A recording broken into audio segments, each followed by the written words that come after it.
दोस्तों आज के वीडियो में हम एनटीपीसी लेवल 3 के पेपर को डिस्कस करेंगे जो प्रीवियस ईयर पेपर है 2022 में हुआ था 14 जून को। ये देखिए सुबह की शिफ्ट का ही पेपर है लेवल 3 एनटीपीसी 2019 वाली भर्ती का। ये मेरा रोल नंबर है, ये मेरा नाम है, ये मेरा ही पेपर है। तो दोस्तों इस पेपर को पहले मैंने 2 वीडियो में आधा डिस्कस कर चुका हूँ। मतलब पार्ट 1 में मैंने डिस्कस किए थे प्रश्न नंबर 1 से लेकर 36 तक और पार्ट 2 में मैंने किए थे 37 नंबर से 98 तक। यानी इसके 2 पार्ट मैं बना चुका हूँ। इस वीडियो का ये तीसरा पार्ट रहेगा। अगर इस वीडियो में जो मैं पीडीएफ इस्तेमाल कर रहा हूँ, उसकी आपको अगर पीडीएफ चाहिए, तो आप इस वीडियो के डिस्क्रिप्शन में टेलीग्राम चैनल मिलेगा। टेलीग्राम चैनल का नाम है RRB NTPC group D material. इस नाम से टेलीग्राम चैनल है और उसका लिंक भी नीचे दे रखा है, तो आप टेलीग्राम चैनल ज्वाइन कर लीजिए। उस टेलीग्राम चैनल पर इसकी पीडीएफ आपको मिल जाएगी। इसके अलावा जो भी आपको जी के जीएस के भी करंट नोट्स आपको शॉर्ट्स में और पीडीएफ्स आपको अवेलेबल रहेंगी। और इस वीडियो को आपको देखने के लिए एक सलाह और है, आप कृपया अपने मोबाइल की क्वालिटी में जाकर यूट्यूब की 3 पॉइंट पे जो क्वालिटी होती है वहाँ से जाकर 720 की क्वालिटी में वीडियो को देखेंगे, तब आपको वीडियो बहुत अच्छा लगेगा, ठीक है? अगर इस क्वालिटी में देख रहे होंगे तो आपको ये वाला वीडियो शायद ही थोड़ा-थोड़ा ब्लर दिख रहा हो, तो अच्छे से आपको नहीं दिखेगा और क्वेश्चन भी आपको अच्छे से नहीं दिखेंगे। मैं फिलहाल काफ़ी ज़ूम करता हूँ लेकिन तब भी उतनी अच्छी क्वालिटी आ नहीं पाती 360 में, तो आप चा 720 की पिक्सल क्वालिटी में वीडियो को देखेंगे तो आपको वीडियो बहुत अच्छा लगेगा। चलिए वीडियो को स्टार्ट करते हैं। हमने एक प्रश्न नंबर 1 से 36 तक पार्ट 1 में डिस्कस किए थे और 37 से 98 तक पार्ट 2 में डिस्कस किए थे। तो ये वीडियो का इस वाले पेपर का तीसरा पार्ट रहेगा, जिसको हम प्रश्न नंबर 99 से डिस्कस करेंगे। ये मेंस का एनटीपीसी का पेपर है। मेंस के एनटीपीसी पेपर में 120 प्रश्न रहते हैं, जिसमें से हम 98 कर चुके हैं। यानी जो 22 प्रश्न बचे हैं उनको आज हम डिस्कस करेंगे, ठीक है? तो चलिए वीडियो को स्टार्ट करते हैं। प्रश्न नंबर 99 पर चलते हैं, ठीक है? प्रश्न नंबर 99 पर देखिए ये सारे प्रश्न मैं करवा चुका हूँ। आप वीडियो के प्लेलिस्ट में जाकर आप ये सारे प्रश्नों को देख सकते हैं, ठीक है? इसका मैंने शॉर्ट ट्रिक से सारे सॉल्यूशन करवाए थे। प्रश्न नंबर 1 से 36 तक पार्ट 1 में और 37 से प्रश्न नंबर 98 तक, ठीक है? अब हम लोग प्रश्न नंबर 99 पे चल रहे हैं। प्रश्न नंबर 99 पर देखते हैं कहाँ पे है। हम 62 पे आ चुके हैं। हमको चलना है प्रश्न नंबर 99 पर। देखिए 79 देखिए पूरा मैं कंप्लीट करवाता हूँ, चाहे वो जीएस हो, चाहे देखिए जीएस ये देखिए मैथ का प्रश्न है, इतना बढ़िया। देखिए बहुलक माध्यिका का, तो इस तरह के सारे मैंने प्रश्न करवा दिए हैं।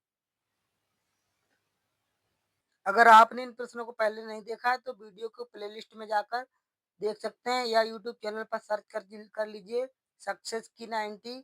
तो उसमें आपको ये वाला पेपर का वीडियो मिल जाएगा। आपको सिर्फ पीडीएफ चाहिए तो टेलीग्राम चैनल को ज्वाइन कर लीजिए और वहाँ पे आपको ढेरों सारी पीडीएफ मिल जाएंगी, ग्रुप डी की भी और एनटीपीसी की भी। ग्रुप डी के भी मैंने 3 प्रीवियस ईयर पेपर करवा दिए हैं। आज का ये वीडियो एनटीपीसी का खत्म हो जाएगा। इसके बाद हम कल से ग्रुप डी का जो नेक्स्ट पेपर लेके आएंगे, ठीक है? तो चलिए हम वीडियो को स्टार्ट करते हैं। प्रश्न नंबर 99 पर हम आ चुके हैं। तो वीडियो देखिए, इसमें क्या दे रखा है, रीजनिंग का ही प्रश्न है पहला। यानी इस वीडियो का पहला प्रश्न है, वैसे पेपर का 99 नंबर का प्रश्न है। इस वीडियो में हम 22 प्रश्नों को डिस्कस करेंगे। तो चलिए वीडियो को स्टार्ट करते हैं। थोड़ा हम जूम कर लेते हैं। थोड़ा जूम करते हैं तो चौथा ऑप्शन नहीं दिखता है, इतना ही जूम करेंगे। आपको थोड़ा खराब दिख रहा होगा, आपने अगर क्वालिटी 720 नहीं की होगी। 720 की क्वालिटी कर लीजिए। देखिए हम स्टार्ट करते हैं प्रश्न नंबर 99 से। प्रश्न नंबर 99 में क्या पूछा गया है, A B C D E F और जी एच एक वर्गाकार मेज के चारों ओर बैठे हैं। उनमें से चार, देखिए हम यहाँ पे पढ़ रहे हैं, ठीक है? यहाँ पे पढ़ रहे हैं। उनमें से चार इसके कोनों पर बैठे हैं और जबकि चार भुजाओं के मध्य में बैठे हैं। कोनों पर बैठे व्यक्तियों की मुख केंद्र की ओर है, जबकि भुजाओं के मध्य में बैठे व्यक्तियों का मुख बाहर की ओर है। एफ डी के बाईं ओर चौथे स्थान पर बैठा है। डी का मुख बाहर की ओर है। सी एफ के दाईं ओर ठीक बगल में बैठा है। ए एच के दाईं ओर तीसरे स्थान पर बैठा है। जी, बी के बीच केवल 2 व्यक्ति बैठे हैं, जी और बी के बीच। ई, बी के दाईं ओर ठीक बगल में बैठा है और एफ के बाईं ओर ठीक बगल में बैठा है। एच, ई के दाईं ओर दूसरे स्थान पर बैठा है। डी के सापेक्ष ए का स्थान कौन-सा है? तो डी के सापेक्ष हमको ए का स्थान बताना है। देखिए सीटिंग अरेंजमेंट का प्रश्न है, तो हम इसको सीटिंग करवाते हैं इनकी। हम क्या करते हैं, देखिए इसको इधर हटा लेते हैं, अब बनाते हैं। वर्गाकार मेज है, तो देखिए वर्गाकार हमने मेज बना ली। क्या कहा कि 4 कोनों पर बैठे हैं, उनका मुख अंदर की ओर। जो कोनों पर हैं बैठे उनको उनका भुजाओं के और क्या कहा गया है, एक वर्गाकार मेज के 4 ओर बैठे हैं, उनमें से 4 कोनों पर बैठे हैं, जबकि 4 भुजाओं के मध्य में बैठे हैं। कोनों पर बैठे व्यक्तियों का केंद्र की ओर मुख है, जबकि भुजाओं के मध्य बैठे व्यक्तियों का मुख बाहर की ओर। तो यानी जो अंदर की ओर मुख है उनका ऐसे कर लेते हैं, अंदर की ओर, और मध्य में बैठे हैं, सॉरी, इसका ऐसे अगर लेते हैं, और देखिए भुजाओं के मध्य में बैठे हैं, उनका मुंह बाहर की ओर तो है, तो बाहर की ओर कर लिया। ठीक है। अब देखिए जैसे जैसे कह रहा है प्रश्न वैसे वैसे हम बैठाएंगे। एफ डी के बाईं ओर चौथे स्थान पर बैठा है। डी का मुख बाहर की ओर है। देखिए यहाँ से कुछ नहीं बना, कुछ ऐसा ढूंढेंगे जो हमको किनारे का मिल जाए। देखिए सी एफ के दाईं ओर ठीक बगल में बैठा है। ए एच के दाईं ओर तीसरे स्थान पर बैठा है। यहाँ से भी कुछ नहीं मिल रहा है। अगर हमको कहीं से कुछ नहीं मिलेगा तो हम कहीं किसी एक जगह से स्टार्ट करेंगे। यहीं से देख लेते हैं। एफ डी के बाईं ओर चौथे स्थान पर बैठा है। डी का मुख बाहर की ओर है। तो डी का मुख बाहर की ओर है, यानी तो डी किसी भुजा के यहाँ पे कहीं बैठा होगा, तो हम इसे डी मान लेते हैं, हम यहीं बैठा लेते हैं। ठीक। डी का मुख बाहर की ओर है। एफ, अब यहाँ पे पढ़ेंगे, एफ डी के बाईं ओर चौथे स्थान पर। तो डी का बाईं ओर इधर होगा, तो 1 2 3 4, यानी एफ यहाँ आ जाएगा। ठीक, एफ हो जाएगा यहाँ पे, सही से एफ बना दें, ये रहा यहाँ पर एफ। डी का मुख बाहर की ओर पढ़ ही लिया हमने। अब यहाँ से पढ़ते हैं, सी एफ के दाईं ओर ठीक बगल में बैठा है। सी एफ के दाईं ओर, तो एफ का दाईं ओर इधर होगा, दाईं ओर ठीक बगल में, यानी सी ये रहा। ये पढ़ लिया, यहाँ तक हो गया खत्म। ए एच के दाईं ओर तीसरे स्थान पर, तो देखिए ए एच का कोई अभी यहाँ पे आया नहीं है, तो इसको छोड़ देते हैं। यहाँ पे पढ़ते हैं, जी और बी के बीच केवल 2 व्यक्ति बैठे हैं। जी और बी के बीच केवल 2 व्यक्ति। ठीक है, अभी जी और बी को नहीं पढ़ेंगे। अब देखिए यहाँ से पढ़ते हैं, एच ई के दाईं ओर दूसरे स्थान पर बैठा है। इसे भी नहीं, यहाँ से देखिए, ई बी के दाईं ओर ठीक बगल में बैठा है और एफ के बाईं ओर ठीक बगल में बैठा है। अब देखिए जब कहीं से कुछ नहीं मिल रहा है, तो हम कहीं से एक्स पकड़ लेते हैं। ठीक, सी एफ के दाईं ओर ठीक बगल में, सी बैठ गया। अब ए एच के दाईं ओर तीसरे स्थान पर, तो ए एच के, तो हम लेते हैं ए यहाँ पे ले लेते हैं, और सॉरी, ए हम कहीं ले लेते हैं, एच के दाईं ओर लेना है, तो पहला दूसरा तीसरा, यानी एच यहाँ ले लेते हैं, तो ए यहाँ हो गया। क्या कहा गया, ए एच के दाईं ओर, तो पहला दूसरा तीसरा हो गया, ले लिया। अगर नहीं होगा तो हटा देंगे। ठीक, जी और बी के बीच केवल 2 व्यक्ति, तो जी और बी के बीच केवल 2 व्यक्ति।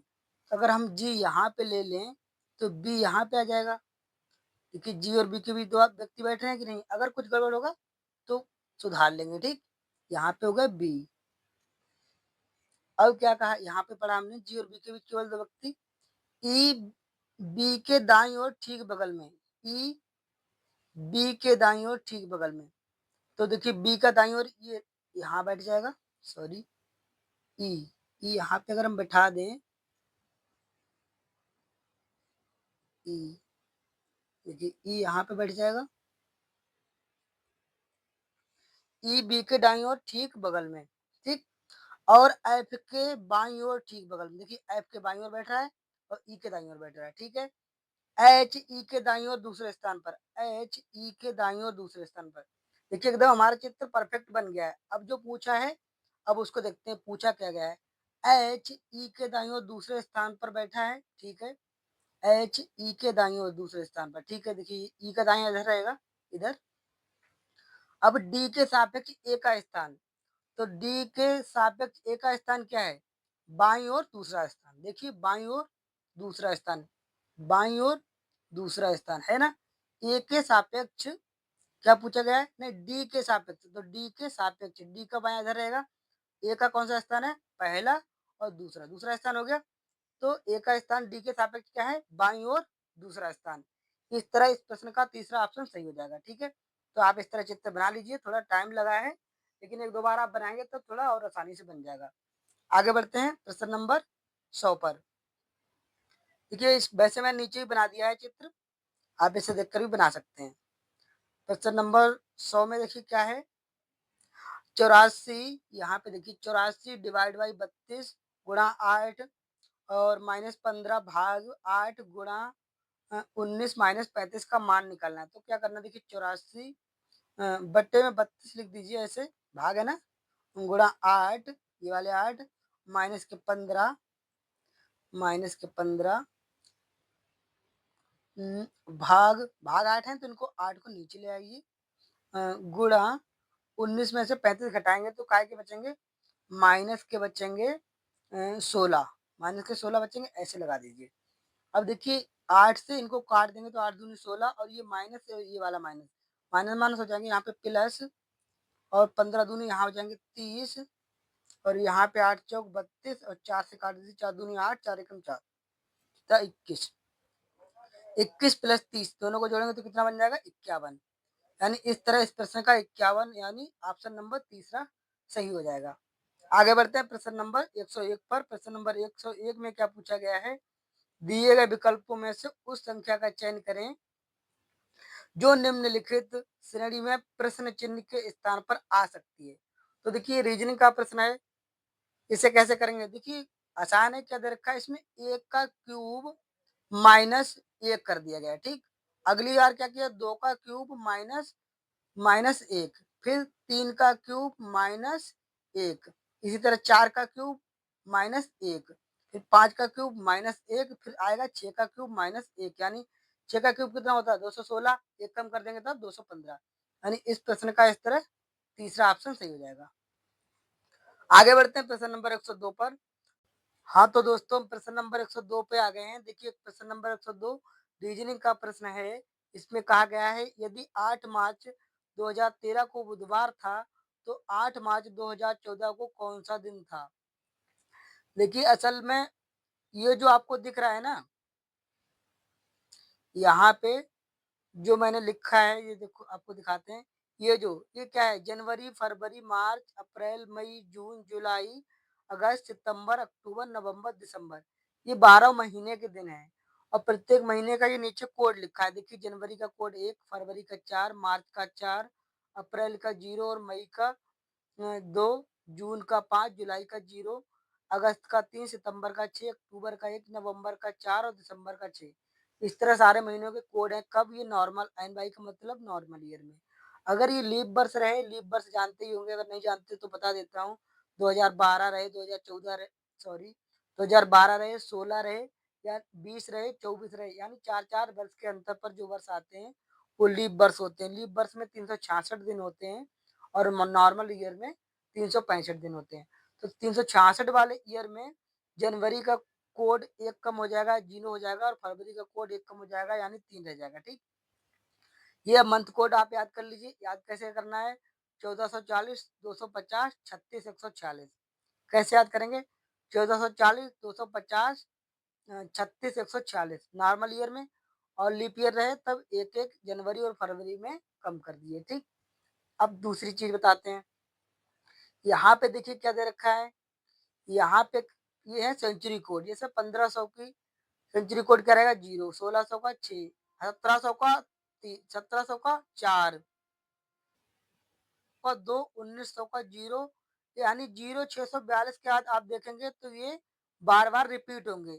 यहाँ पे देखिए 0 642, 0 642, फिर 0 642 ऐसे आते रहेंगे, ठीक। हमको याद क्या रखना है? केवल 0, देखो 1900 का सेंचुरी कोड 0 होता है, 2000 का 6, सिर्फ यही याद रखना पड़ेगा, बाकी कुछ ज्यादा पूछे जाते नहीं है, ठीक है। तो देखिए इसी से हम किसी भी दिन का, किसी भी तारीख का दिन निकाल सकते हैं, किसी भी तारीख का। जैसे देखिए आपके पूछा जाए अभी एक चीज़ और बता दें, ये रहा दिन का कोड याद कर लीजिए। देखिए अगर शेषफल 0 रहेगा तब सैटरडे, बंद रहेगा तो संडे, और अगर शेषफल 2 रहेगा तब मंडे, और 3 रहेगा तो ट्यूसडे यानी मंगल, और 4 रहेगा तो बुध, 5 रहेगा तो बृहस्पति, और शेषफल 6 रहेगा तो फ्राइडे। आपको एक पहले मैं निकाल के दिखाता हूँ। जैसे 15 अगस्त 1947 का हमको निकालना है, ठीक है? 15 अगस्त 1947। तो देखिए हम कैसे निकालेंगे?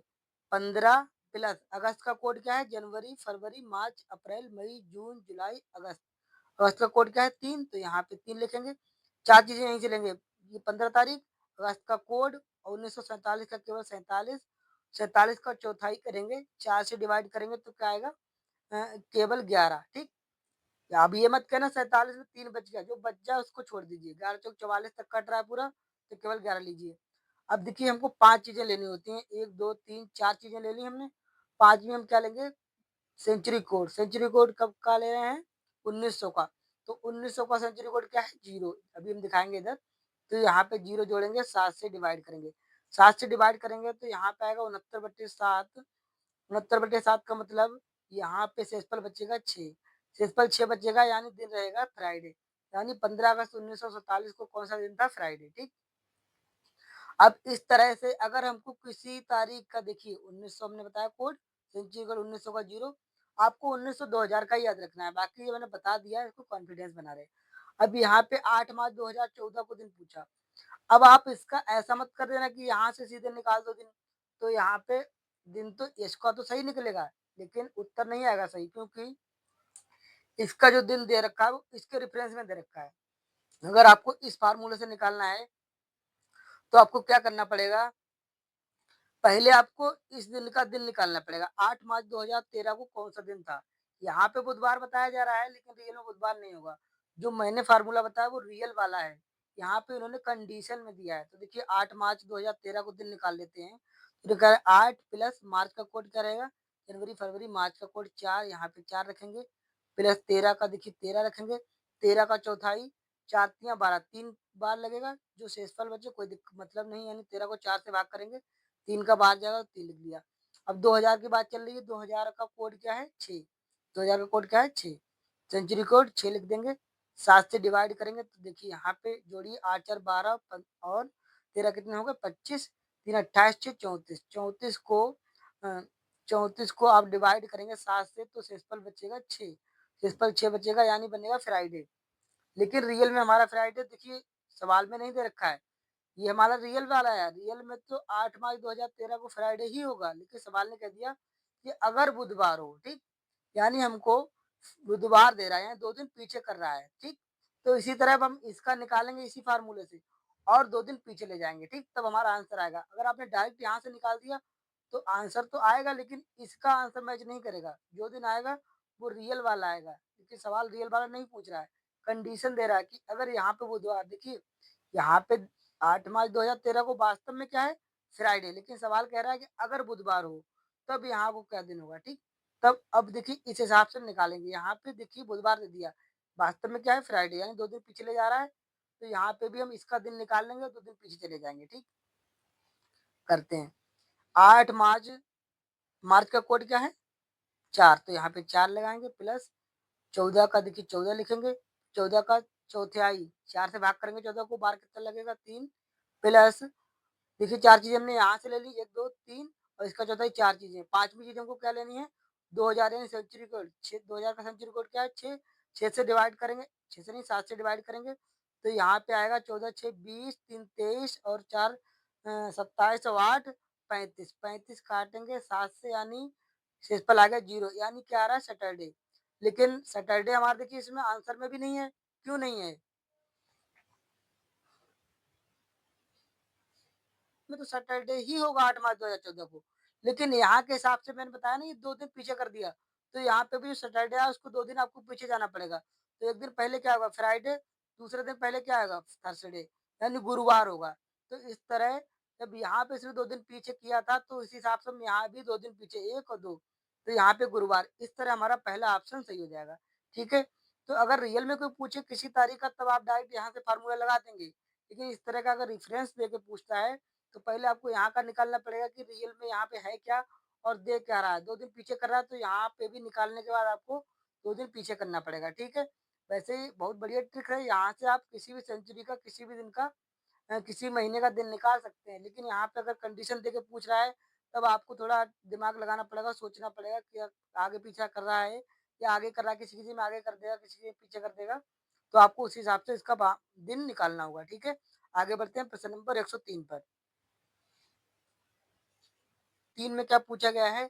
5वीं राष्ट्रीय परिवार स्वास्थ्य सर्वेक्षण 2019-21 के अनुसार निम्न में से किस भारतीय राज्य में बाल लिंगानुपात सर्वाधिक है? है मिजोरम में, यानी इस प्रश्न का चौथा ऑप्शन सही है। ये करंट का प्रश्न है, कोई खास ज्यादा याद रखने की जरूरत नहीं है। याद हो जाए तो ठीक है, नहीं हो रहा तो करंट के प्रश्न आप जानते हैं बदल जाते हैं। दिए गए समीकरण को सही करने के लिए किन दो चिन्हों को आपस में बदला जाना चाहिए? तो देखिए, इसका ऑप्शन पहले ही दे रखा है, वरना आप बदल के देख लीजिए। गुणा और भाग को बदलने कह रहा है, देखिए यहाँ पे 12 गुणा, जहाँ पे वहां भाग कर लीजिए 3, और जहाँ भाग है वहां पे गुणा कर लीजिए 4, और ये प्लस के 6 ऐसे ही रहेंगे और माइनस के 2 ऐसे ही रहेंगे।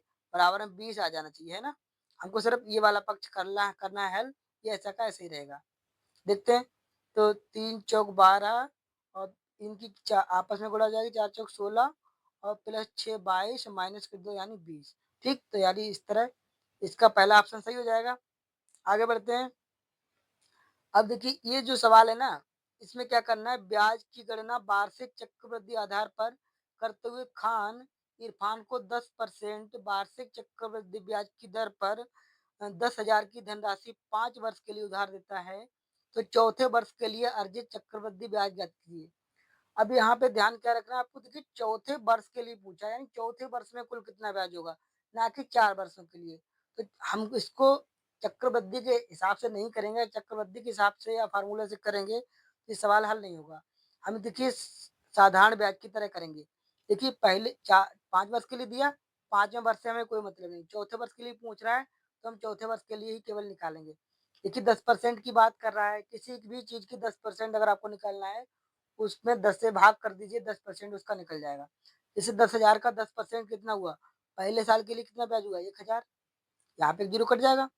दूसरे वर्ष के लिए कितना ब्याज बनेगा, फिर से 1,000 बनेगा, प्लस इसका 10% और हो जाएगा, क्योंकि चक्रवृद्धि ब्याज की बात कर रहा है। चक्रवृद्धि ब्याज का मतलब जो पहले वर्ष में ब्याज बना था उस पर भी ब्याज। अब यानी इसका 10% कितना हुआ, 100 रुपए। ठीक, ये दूसरे वर्ष के लिए ब्याज हो गया। तीसरे वर्ष के लिए देखिए ब्याज हम निकालेंगे, तो तीसरे वर्ष के लिए ब्याज आएगा 1,000। 1,000 कौन सा है, इसका 10%, प्लस अब देखिए इसका 10% निकालिए तीसरे वर्ष के लिए, कितना होगा, 100। अब इनका ये कितना बना था, 1,100। अब इसका 10% निकालिए तीसरे वर्ष के लिए, कितना, 110। तो ये हो गया तीसरे वर्ष के लिए। ठीक, तीसरे वर्ष के लिए हमसे कब पूछ रहा है, कब, चौथे वर्ष के लिए। तो चौथे वर्ष के लिए चक्रवृद्धि ब्याज क्या आएगा, एक तो साधारण ब्याज रहेगा 1,000, इसका 10%, प्लस अब देखिए इसका 10%, इसका ना, इसका 10% कितना आ जाएगा, 100। अब इसका 10%, इसका 10% कितना हो जाएगा, 110। ठीक, प्लस अब इस पूरे का 110%, पूरा कितना है जी, 1210। यहाँ ये पूरा कितना बनना है, 1210। इसका 1210 का 10%, 121। तो ये चौथे वर्ष का कुल चक्रवृद्धि ब्याज हो जाएगा, कितना हो रहा है, 1,000, 1,100, 1,200, 1,300, 1,331 ब्याज आ जाएगा। कौन सा, ये वाला, ये जो दिख रहा है ना, 1,000 प्लस 100 प्लस 110 प्लस 131, ये जोड़ेंगे तब आ जाएगा ये 1,331। यानी यही पूछा गया हमसे, चौथे वर्ष के लिए अर्जित ब्याज। तो आप कहीं फार्मूला मत लगा देना 4 वर्ष का, अगर फार्मूला लगा दिए तो फिर 4 वर्ष का इकट्ठा निकलेगा, आंसर भी नहीं आया, कैलकुलेशन भी बहुत बड़ी हो जाएगी और सवाल भी हल होगा नहीं। ठीक है, आगे बढ़ते हैं प्रश्न नंबर 106 पर। प्रश्न नंबर 106 काय का प्रश्न है, जीएस का है। निम्न में से किसे प्लेट विवर्तनिकी का जनक माना जाता है? तो किसे प्लेट विवर्तनिकी का जनक माना जाता है, अल्फ्रेड वेगनर। यानी इस प्रश्न का तीसरा ऑप्शन सही हो जाएगा। आगे बढ़ते हैं प्रश्न नंबर 107 पर। देखिए प्रश्न नंबर 107 क्षेत्र मिति का सवाल है। किसी ठोस शंकु का आयतन 96 पाई सेंटीमीटर क्यूब है और उसकी ऊंचाई 8 सेंटीमीटर है, उसका पूर्ण पृष्ठीय क्षेत्रफल सेंटीमीटर स्क्वायर में ज्ञात कीजिए। तो देखिए शंकु का सवाल है, पूर्ण पृष्ठीय क्षेत्रफल का मतलब ये, जैसे ये रहा शंकु, ठीक है? इसका ये सॉरी ये ऐसे बना हुआ है, ऐसे शंकु है। कभी-कभी पूछा जाता है शंकु का वक्र पृष्ठीय क्षेत्रफल। अगर वक्र पृष्ठीय क्षेत्रफल पूछा जाता है, तो उसका मतलब ये होता है कि ये वाला क्षेत्रफल, ठीक है? अगर पूर्ण पृष्ठीय कह रहा है, तो इसका मतलब ये कि इसके साथ-साथ ये जो नीचे वाला क्षेत्रफल है, ये वाला, ये दोनों मिला के बताना है। जो ऊपर का देखिए बताते हैं, जो ये वाला क्षेत्रफल होता है, उसका सूत्र होता है पाई आर एल, और इसका और लगाना है, ये वृत्ताकार होता है, इसका मतलब ये होता है पाई आर स्क्वायर। यानी इस सवाल में इस पूरे का मान पूछा गया है। हमको पाई का मान रखना नहीं है, क्योंकि आंसर जो दे रखा है वो पाई में ही दे रखा है। अब हमको निकालना क्या है, देखिए शंकु का आयतन हमको दे रखा है। हमको क्या चाहिए, एल चाहिए, और उसका ऊंचाई देखिए, ऊंचाई दे रखी है। ऊंचाई क्या है, एच दे रखी है, एच दे रखी है। एल क्या है, एल जो जैसे ये वाला शंकु रहा, ये वाला माली शंकु है, तो ये जो तिरछी ऊंचाई होती है इसको एल बोलते हैं, और ये जो सीधी ऊंचाई है ना, ये वाली, ये इसको बोलते हैं एच, ठीक। और ये वाली त्रिज्या ये होती है आर। तो हमको आर चाहिए और हमको एल चाहिए, ठीक। ठीक है, हमारे पास आर और एल, हमको एच नहीं चाहिए, लेकिन एच दे रखा है, ठीक। तो हम एच की सहायता से एल एल और आर निकालेंगे, ठीक। अब देखते हैं कैसे निकालेंगे। क्या दे रखा, उसकी उसकी ऊंचाई, मतलब ये रहा शंकु, ये शंकु हो गया यहाँ पे ऐसे। उसकी ऊंचाई ये वाली दे रखी है 8, ठीक। और क्या, अब देखिए त्रिज्या पूछा कि नहीं, और क्या दे रखा है, आयतन दे रखा है। आयतन देखिए, शंकु का आयतन होता है 1/3 पाई आर स्क्वायर एच। आयतन बराबर क्या दे रखा है, 96 पाई, ठीक है। अब देखिए पाई से पाई काट दीजिए, एच का मान दे रखा है 8। अब देखिए हम क्या करेंगे, 1/3 आर स्क्वायर निकालेंगे, आर स्क्वायर गुणा एच का मान कितना, 8, तो 8 यहाँ पे रखिए, इधर 96, 8 से काटेंगे तो 12×8 = 96, और आर स्क्वायर बराबर ये 3 उधर जाएंगे तो गुणा हो जाएगी 3 की 12 में, तो कितने हो जाएंगे, 36। अब 36 का वर्गमूल निकालेंगे तो आर का मान आ जाएगा 6, यानी उस शंकु की त्रिज्या यहाँ पे कितनी है, 6। अब देखिए जब हमने ये निकाल ली 8, ये वाली 8 निकाल ली, और ये वाली 6 निकाल ली, तो ये इधर क्या, ये समकोण त्रिभुज बनता है। तो इन दोनों को वर्ग करके जोड़ देंगे तो ये वाली तिर्यक ऊंचाई जो एल है उसका मान आ जाएगा। क्योंकि 8 का वर्ग कितना आएगा, 64, और 6 का वर्ग 36। इन दोनों को जोड़ेंगे तो हो जाएगा 100, और 100 का वर्गमूल निकालेंगे तो हो जाएगा 10, यानी तिर्यक ऊंचाई ये वाली, ये जो एल है इसका मान आ जाएगा 10, ठीक। तो यानी आर का मान 6 और एल का मान आ जाएगा 10। अब हमको निकालना क्या है, ऐसे आप याद रख लीजिए, आर बराबर 6 और एल बराबर 10, ठीक है। अब हमको निकालने का पूर्ण पृष्ठीय क्षेत्रफल। पूर्ण पृष्ठीय क्षेत्रफल में क्या होता है, मैं इसे हटा रहा हूँ। पूर्ण पृष्ठीय क्षेत्रफल में होता है pi r l plus pi r square. अब देखिए पाई तो हमको रखना ही है, तो हम पाई ले लेते हैं कॉमन। बचा क्या, r r l plus r square. Pi को बाहर रख लेते हैं, आर का मान कितना आया 6, एल का मान आया 10, ठीक, प्लस आर का मान आया यहाँ पे 36।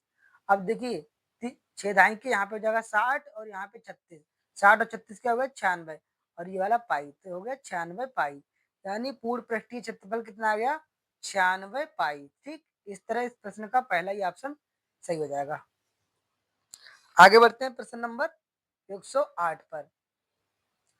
प्रश्न नंबर 108 में क्या कहा गया है, √64 माइनस 64 के ये क्यूब रूट है, बराबर बाई की पावर 1/4, ठीक है। तो बाई का मान ज्ञात करना है। तो देखिए 64 का वर्गमूल का मतलब, 64 का वर्गमूल निकालेंगे क्या हो जाएगा 8, क्योंकि 8 का वर्ग करते हैं तो 64 हो जाता है।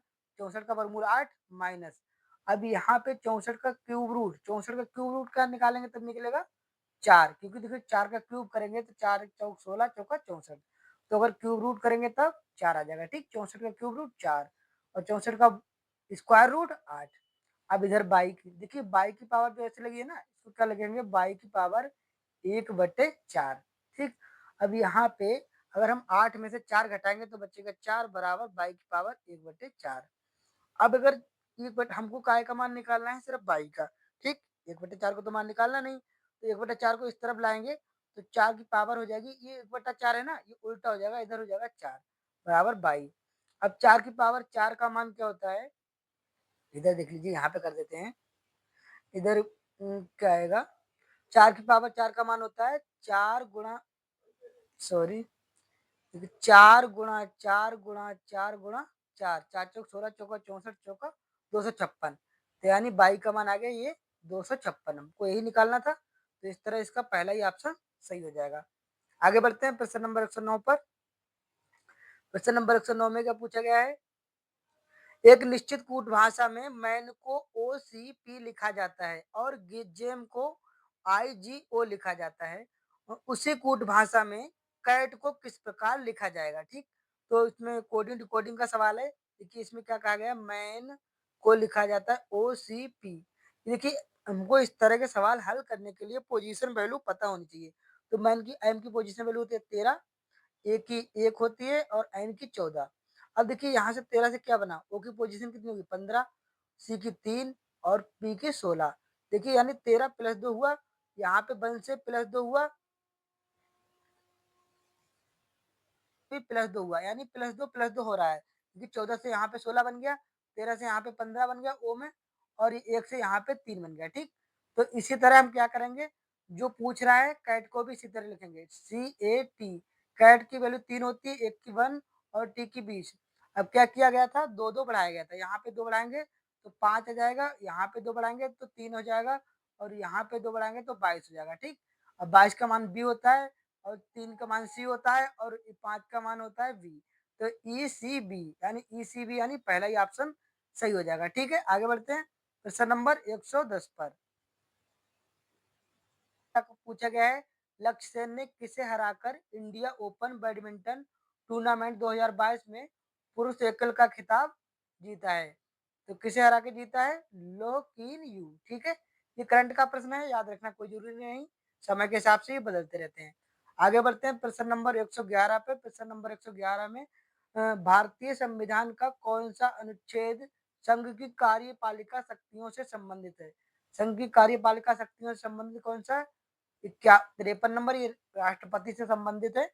तो ये भारतीय संविधान का कौन सा अनुच्छेद संघ की कार्यपालिका शक्ति से संबंधित है? ऑप्शन नंबर 53, यानी इस प्रश्न का चौथा ऑप्शन सही हो जाएगा। आगे बढ़ते हैं, शिशु मृत्यु दर किसी शिशु के जन्मदिन से पहले होने वाली उसकी मृत्यु है? तो यहाँ पे खाली जगह में भरना है पहले। ठीक है, यानी इस प्रश्न का पहला ऑप्शन सही है। ये जीएस का अच्छा प्रश्न है, आप इसे ऐसे ही याद कर लीजिए। ठीक, आगे बढ़ते हैं प्रश्न नंबर 113। देखिए ये भी रीजनिंग का प्रश्न है। दिए गए कथनों और निष्कर्षों को ध्यानपूर्वक पढ़िए और तय कीजिए कि दिए गए निष्कर्षों में से कौन से कथनों का तार्किक रूप से पालन करते हैं। तब देखिए दो कथन दे रखे हैं, किए किए, हमको ये नीचे ऑप्शन देखना है कि कौन सा मैच करा। करना क्या है, पहले इनको आपस में मिला के लिख लेते हैं। ठीक, मिला कैसे, देखिए ए बड़ा है बी और छोटा बराबर है सी। अब देखिए यहाँ पे ए से संबंधित यहाँ पे है ना, तो यानी ए छोटा बराबर है यानी किसके, क्यू के, ऐसे लिख दीजिए, और क्यू बड़ा बराबर है पी के। ठीक, अब ये पूरा हमने दोनों को मिला के ऐसे लिख दिया। अब देखिए निष्कर्ष में क्या है, बी छोटा बराबर है पी के, क्योंकि यहाँ पर बी की तरफ है मुंह ऐसा, कलर चेंज करके बताते हैं, बी के लिए बराबर मुंह ऐसा और पी के लिए मुंह ऐसा। जब बीच में कहीं भी अगर मुंह जैसे चिन्ह उलट जाए तो उसके लिए हमेशा गलत रहेगा, ये गलत हो गया। अब सी छोटा है क्यू से, अब देखिए सी छोटा है क्यू से, हाँ अब देखिए यहाँ पे चिन्ह बदले नहीं है, यहाँ ऐसे है ऐसे और यहाँ पे ऐसे, तो बदल गया, यहाँ पे उल्टा हो गया, तो ये भी मैच नहीं करेगा। यानी अगर चिन्ह बीच में कभी ऐसे और ऐसे हो गए कहीं भी, तब इसका मतलब हम लोग उस पर कोई निष्कर्ष नहीं निकालेंगे, हमेशा गलत बनाएंगे। यानी इस तरह इसके दोनों ऑप्शन गलत हो जाएंगे, यानी दोनों निष्कर्ष गलत हो जाएंगे। तो यहाँ यहाँ पे आ जाएगा ना तो निष्कर्ष 1 और ना ही निष्कर्ष 2 दो पालन करता है। ठीक, इस तरह इसका तीसरा ऑप्शन सही हो जाएगा। आगे बढ़ते हैं प्रश्न नंबर 114 पर। रीजनिंग का प्रश्न है। देखिए थोड़ा टिपिकल है प्रश्न, वैसे मैंने इसका चित्र नीचे बना दिया है, यहाँ पे आप चाहें तो इसको देख के बना लेना, वैसे मैं आपको बनाने की कोशिश कर रहा हूँ यहाँ पे। ठीक है, देखिए क्या कहा गया है, 8 मित्र एक वर्गाकार मेज के चारों ओर केंद्र की ओर मुख करके बैठे हैं। तो यहाँ पे ऐसे रही वर्गाकार मेज, केंद्र की ओर 8 मित्र हैं, 2 3 4 5 6 7 8, सबका केंद्र की ओर मुख है, तो ऐसे सबका अंदर को ही मान लीजिए। ठीक, अब क्या कहा है, उनमें से 4 इसके कोनों पर और 4 भुजाओं के मध्य में बिठा दिए 4। इसीन, मनमीत और ज्योति के ठीक बगल में। तो यहाँ पे हम इसीन मान लेते हैं, यहाँ पर ज्योति मान लेते हैं, यहाँ पे मनमीत मान लेते हैं, ठीक। कहीं पे भी रख लेना आप, बैठ जाएंगे ठीक ठाक। बगल में बैठी हैं। हर्ष और रेखा के बीच केवल 3 व्यक्ति, तो हर्ष हम यहाँ पे मान लेते हैं, और रेखा, रेखा के बीच 3 व्यक्ति कौन से, 1 2 3, इधर से गिन रहे हैं, ठीक है। तो रेखा इधर मान लेते हैं, ठीक। मैंने ये कल बना दिया था तो मुझे थोड़ा याद है, आप बनाएंगे तो एक आध बार थोड़ा इधर उधर होगा, आगे बैठ जाएंगे, ठीक है। अब क्या, परेश मनमीत के बाईं ओर दूसरे स्थान पर, तो मनमीत के बाईं ओर इधर दूसरे स्थान पर परेश, यहाँ पे आ जाएगा परेश, ठीक है। बाईं ओर दूसरे स्थान पर बैठा है। मीना और इशिन के बीच केवल 3 व्यक्ति, तो मीना और इशिन, देखिए इशिन ये रहा, मीना यहाँ पे ले लेते हैं, ठीक। यहाँ पे ले लेते हैं मीना ये वाली, और इशिन के बीच 3 व्यक्ति, एक ये वाला जो कोने पे बैठा होगा। कोने पे कौन बैठा है, जो बचा है, कौन बचा, कौन बचा, जो 8 मित्र कौन कौन बचा है, इशिन, मनमीत, ज्योति ले लिया हमने, हर्ष ले लिया, नंदन यहाँ पे कोने पे आएगा नंदन, ठीक।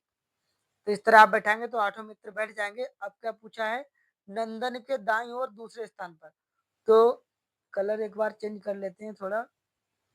नंदन के, नंदन के दाईं ओर दूसरे स्थान पर, तो पहला स्थान पर मीना हो गई, और दूसरे स्थान पर परेश हो गया, यानी ये वाला नंदन के इधर, ठीक है। तो ये हो जाएगा परेश, यानी इसका परेश वाला ऑप्शन सही हो जाएगा, ऑप्शन नंबर 4, ठीक है। इसका मानचित्र देखिए नीचे बना दिया है, आप इसको देख के बना लेना। थोड़ा ट्रिकी तो नहीं है, लेकिन 1-2 बार आगे पीछे करना पड़ता है। देखिए ये मैंने बना दिया, थोड़ा आपको बता दूं, ये हर्ष है, ये नंदन है, ये ज्योति, ये मीना, यहाँ पे मनमीत, यहाँ पे इसीन, और ये रेखा, ये परेश। आपको भी ऐसे शॉर्टकट में नाम लिख के वहां पर पेपर में हल करना है, ठीक है। आगे बढ़ते हैं प्रश्न नंबर 115 पे। 115 में क्या कहा गया है, यूएस एनर्जी इंफॉर्मेशन एडमिनिस्ट्रेशन के अनुसार निम्न में से कौन सा देश वर्ष 2020 में तेल उत्पादन के मामले में विश्व में प्रथम स्थान पे था। तो ये तो देखिए यूएसए ही था। ये करंट का प्रश्न है, कोई जरूरी याद नहीं रखना, ऐसे सिर्फ पढ़ लीजिए। अब देखिए यहाँ पे ये थोड़ा कठिन प्रश्न है, आपको इसका आंसर कहीं ढूंढने से मिलेगा भी नहीं। देखिए दे रखा है ना, एब्सेंस, एब्सेंस और DWBZQXH। तो यहाँ पे क्या किया गया ना, यहाँ पे देखिए इसकी पोजीशन वैल्यू आपको याद होनी चाहिए। एक की पोजीशन वैल्यू 1 होती है, इसकी है 4, यहाँ पे यानी +3 किया गया, और यहाँ पे आप देखेंगे यहाँ पे -5 किया गया है, फिर यहाँ पे +3, और फिर यहाँ पे -5, फिर यहाँ पे +3, फिर यहाँ पे +3, फिर यहाँ पे -5। इस तरह से इसको बनाया गया है। थोड़ा अच्छा नहीं था, हम थोड़ा सही कर देते हैं, दूर लिख देते हैं, मतलब FCENCE, ठीक। क्या लिखा गया, DWBZQXH, ठीक है।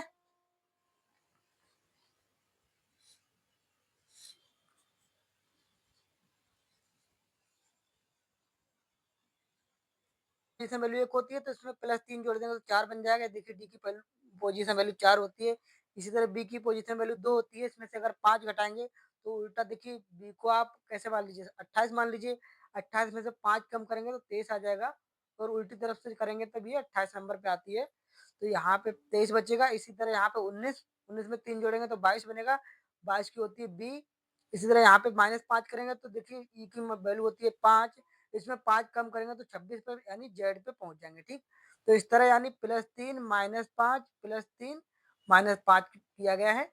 इसी तरह आप इसका मान निकालेंगे जब कॉन्सेंट का, तो इसी तरह रख जाएगा, CONC, सॉरी सी नहीं है, एस है, SENT। तो यहाँ पे +3 रखेंगे, यानी 3 तो होती है इसकी वैल्यू, 3 रखे तो 6 आ जाएगा, यानी एफ, ठीक। तो एफ वाला इसमें 2 है। अगला देखिए ओ में क्या करना है, 5 कम करना है, -5 करना है। यहाँ पे देखिए इसकी 15 वैल्यू होती है, तो माइनस कम करेंगे तो यहाँ पे बचेगा जे, ठीक। तो एफ जे वाला एक ही है, ये बन गया, ठीक है। इस तरह यहाँ पे जे की वैल्यू क्या होती है, 10, तो क्योंकि 15 में से 5 कम करेंगे तो 10 बन जाएगा, ठीक। इस तरह इसका दूसरा ऑप्शन सही बन जाएगा। आगे बढ़ते हैं, प्रश्न नंबर 4 देखिए और बच्चे हैं, जल्दी जल्दी कर लेते हैं, वीडियो को खत्म करते हैं। 850 की राशि पर 3.6% वार्षिक चक्रवृद्धि वार्षिक वार्षिक दर से 25 रुपये 50 पैसे का साधारण ब्याज प्राप्त करने के लिए आवश्यक महीनों की संख्या ज्ञात करना है, यानी हमको समय निकालना है। दिया क्या है? साधारण ब्याज। साधारण ब्याज बराबर क्या होता है? साधारण ब्याज बराबर मूलधन कितना? 850 गुणा दर। दर कितनी दे रखी है? 3.6। मूलधन गुणा दर गुणा समय। समय ले लेते हैं हम t/100। इस तरह हल कर लीजिए। यहाँ पे दशमलव घटाएंगे तो यहाँ पे 10 आ जाएगा। एक जीरो से जीरो कट गया, एक यहाँ से हटाएंगे तो फिर एक 10 आ जाएगा। ठीक।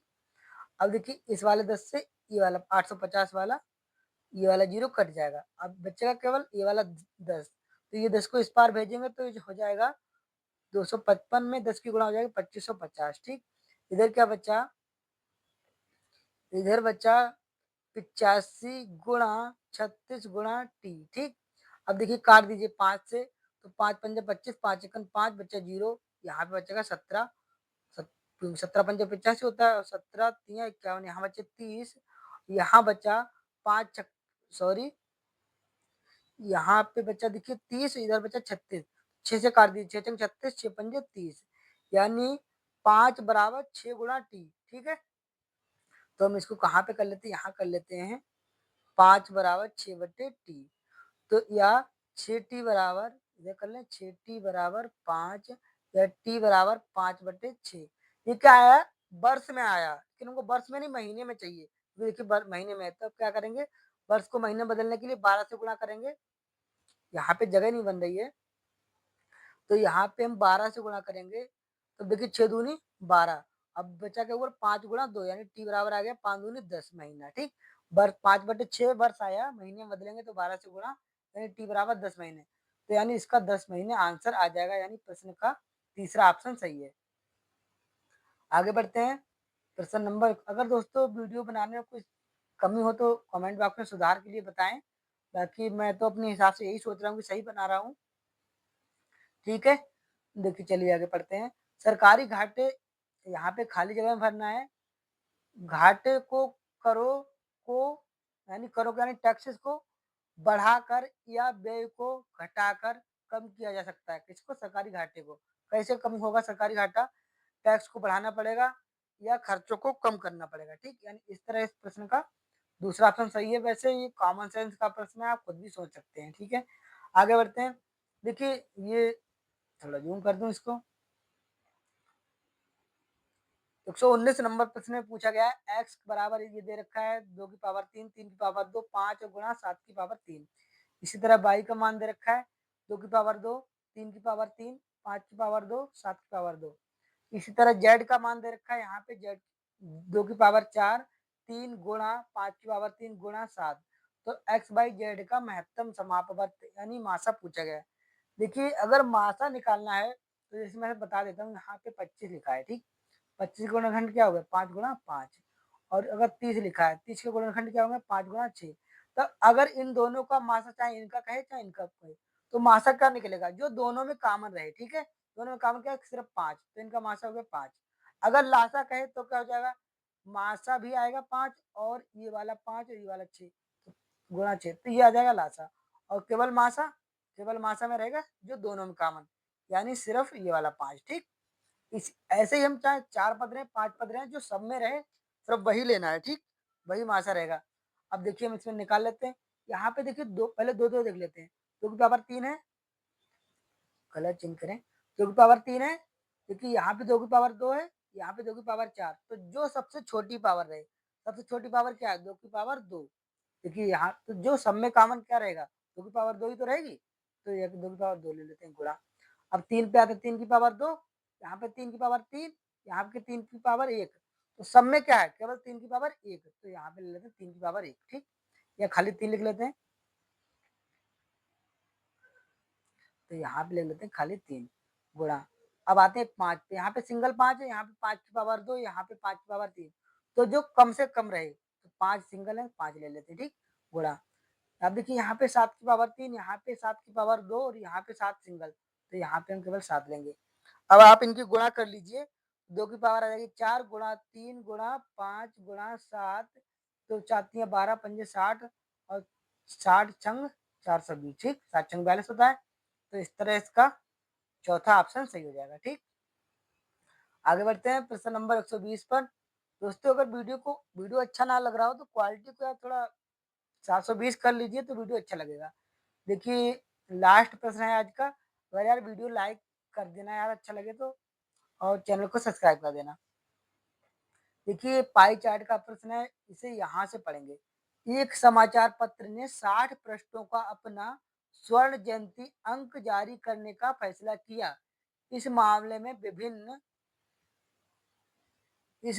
विभिन्न प्रकार के कवरेजों के लिए अनुपात पूर्व निर्धारित किया गया, इसे पाई चार्ट में दर्शाया गया है।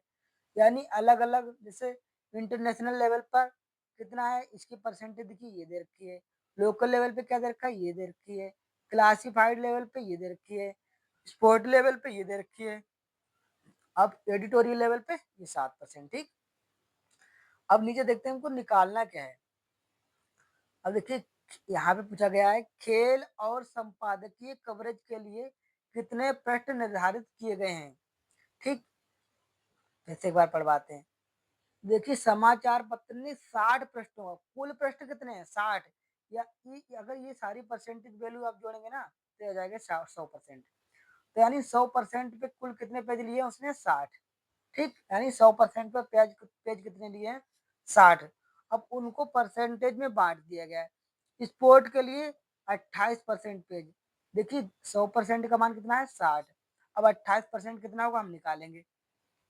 तब जो जो पूछा हम सिर्फ उसको निकाल लेते हैं, ठीक। 100% का मान 60 है, तो अगर हम यहाँ से 0 काट दें तो 10% की वैल्यू कितनी आ जाएगी 6, ठीक। अगर 5% निकालें, जैसे 2 से भाग कर दें तो यहाँ पे बचेगा 5% बराबर क्या हो जाएगा 3, ठीक।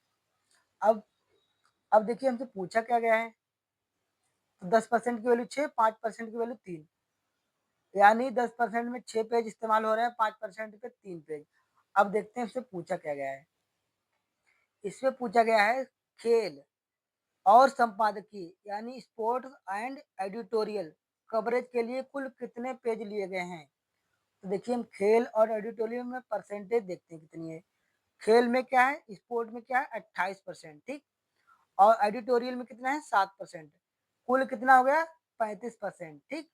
35% में कुल कितने पेज लिए गए होंगे ये पूछ रहा है, और 100% में दे दिया उसने कितने हैं 100% में 60 पेज।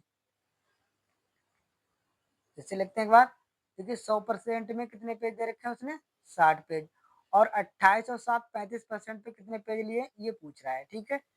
तो देखिए हमने अभी निकाला था आपको यहाँ से 10% की वैल्यू, देखिए यहाँ पे लिखिए 10% की वैल्यू कितनी आ रही थी 6। अब यहाँ पे अगर 3 से गुणा कर दें तो यहाँ पे भी 3 से गुणा हो जाएगी, तो यहाँ से क्या आ जाएगा 30%, यानी 30% की वैल्यू कितनी आ जाएगी 18, यानी 30% में कुल 18 पेज है। पूछ कितने का रहा 35% का, हमको 5% का और चाहिए।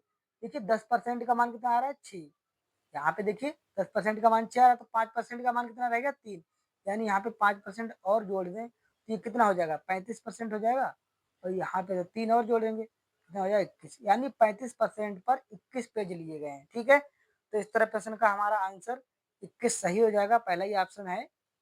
देखिए इस तरह हमने पूरा पेपर कवर कर लिया है। ये एनटीपीसी लेवल 3 का मेंस का पेपर था, इसमें 120 प्रश्न थे, इसमें 30 प्रश्न मैथ के थे, तो हमने पूरे मैथ रीजनिंग और जीएस के प्रश्नों को कवर किया। दोस्तों वीडियो अच्छा लगा तो यार लाइक कर दो, चैनल को सब्सक्राइब कर दो।